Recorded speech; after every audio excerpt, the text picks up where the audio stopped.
My name is Nicky. I'm in the political science department, and the title of my talk is Better Help for the Rust Belt.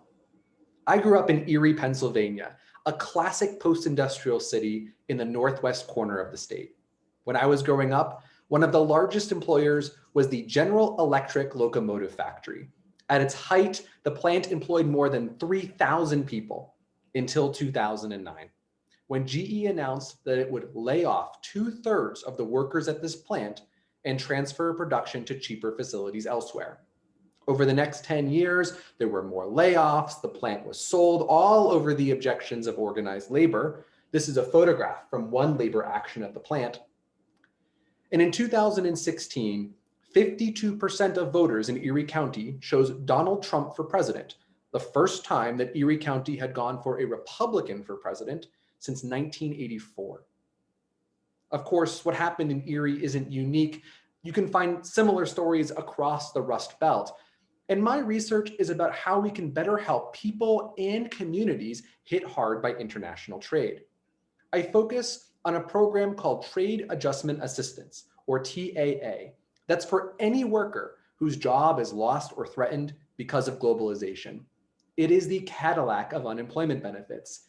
2.5 years of free job training, extended unemployment insurance. The government will help pay for your health care, and there's even wage insurance for older workers so they won't take a pay cut after they finish retraining.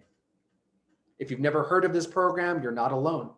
In fact, over 75% of people who are eligible for the program don't sign up. And my dissertation explores why people choose to take or not take trade adjustment assistance.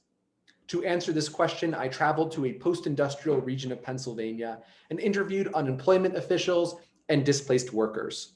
I found that there are 3 primary considerations for people who are considering taking trade adjustment assistance.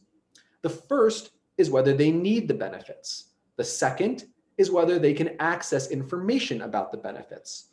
And the third is their sense of whether the government cares about their plight and people like them. I spoke to one worker who said that the government offered benefits that were, quote, just a token, and she chose not to participate.